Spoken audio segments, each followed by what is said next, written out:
నమస్తే, నేను ప్రశాంత్. బీఆర్ఎస్ పార్టీలో కేసీఆర్ గారంతా మంచోళ్ళం కాదు అంటూ కవిత గారు, కేటీఆర్ గారు అయితే అనడం జరుగుతుంది. అసలు ఏం జరిగింది, ఎందుకు అలా మాట్లాడడం జరుగుతుంది అనే విషయాలు అయితే తెలుసుకుందాం. దీని గురించి అయితే మాట్లాడేందుకు ప్రస్తుతం మనతో పాటు సీనియర్ జర్నలిస్ట్ సిఎస్ రావు గారు ఉన్నారు. నమస్తే అండి. నమస్తే. కేసీఆర్ గారంతా మంచోళ్ళం కాదు మేము అంటూ కవిత గారు ఒక ప్రెస్ మీట్ లో మాట్లాడడం జరిగింది. అదే విధంగా కేటీఆర్ గారు కూడా మాట్లాడడం జరిగింది. అంటే దీన్ని ఎలా తీసుకోవచ్చు ఈ వర్డ్స్ ని? ఇప్పుడు తరచూ వీళ్ళిద్దరూ మేము మంచోళ్ళం కాదు, కేసీఆర్ లాగా మేము ఉన్నాం అని చెప్తున్నారు.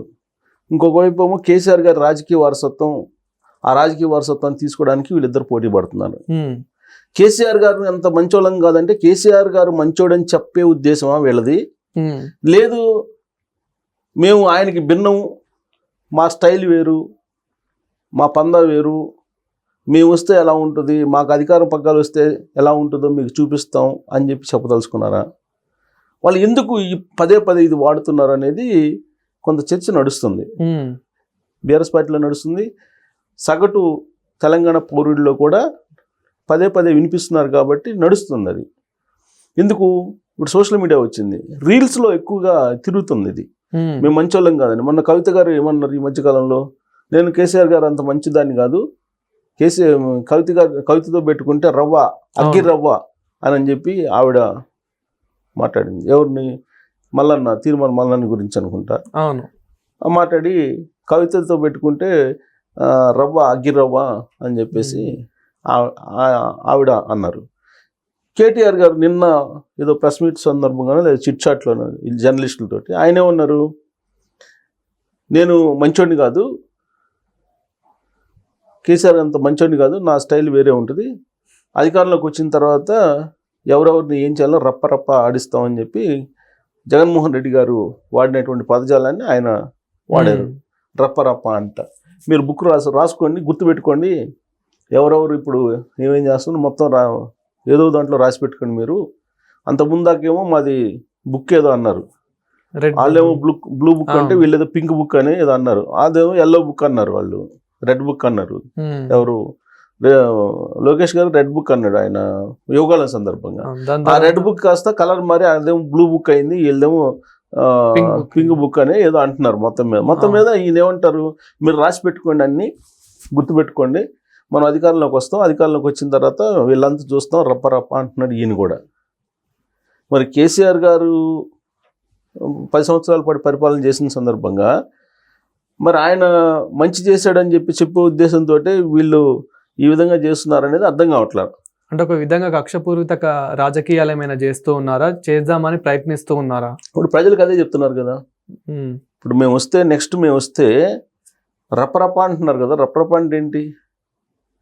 ఇప్పుడు ఎవరైతే ఎవరి మీద అయితే కేసులు పెట్టారో పోలీసులు, వాళ్ళని మేము గుర్తుపెట్టుకుంటాం అంటున్నారు. అలాగే కాంగ్రెస్ పార్టీ వాళ్ళు ఎవరైతే బీఆర్ఎస్ పార్టీకి సంబంధించినటువంటి వాళ్ళని ఇబ్బంది పెట్టారో వాళ్ళందరినీ గుర్తుపెట్టుకుని వాళ్ళ సంగతి చూద్దాం అంటున్నారు.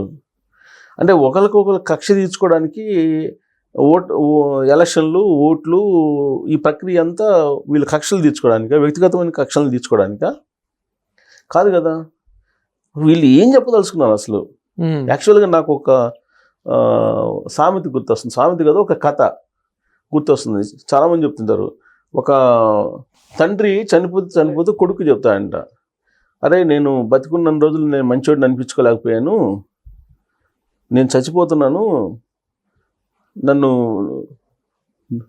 మంచోడిగా, నేను చచ్చిపోయిన తర్వాత అన్నా నన్ను మంచోడిగా గుర్తించేలాగా నువ్వు ప్రయత్నం చెయ్యి, నాకు మంచి పేరు తీసుకురా అని చెప్పాడంట.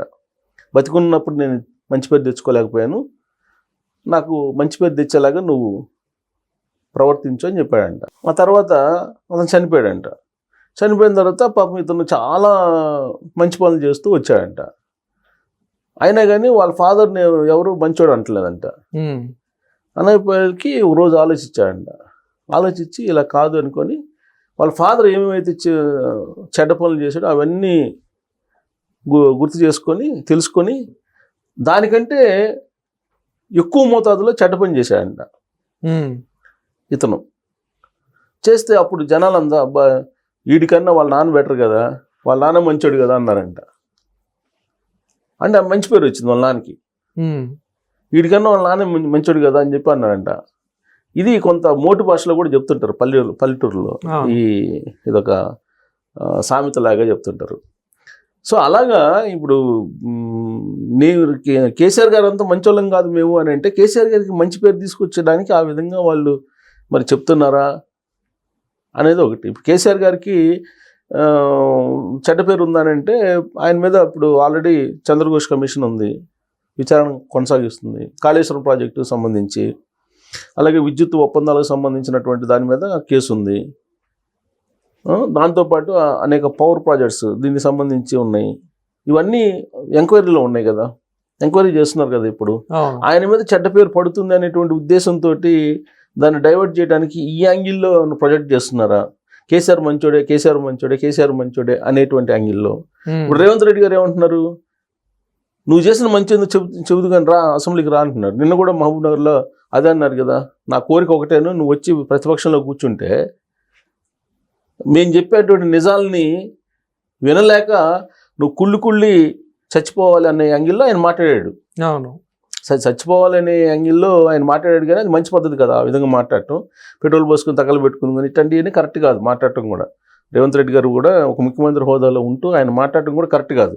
కాకపోతే ఆయన సెన్స్ ఏంటి, నువ్వు వచ్చి మొత్తం మేము మాట్లాడుతుంటే గవర్నమెంట్ వైపు నుంచి వాస్తవాలు మాట్లాడుతుంటే 2014 నుంచి 2023 వరకు ఏమేం జరిగింది అనేది మాట్లాడుతూ ఉంటే నువ్వు తట్టుకోలేవు అనే యాంగిల్లో ఆయన కొంచెం పరుషంగా మాట్లాడారు. ఆయన పరుషంగా మాట్లాడకూడదు, ముఖ్యమంత్రి హోదాలో అసలు మాట్లాడకూడదు.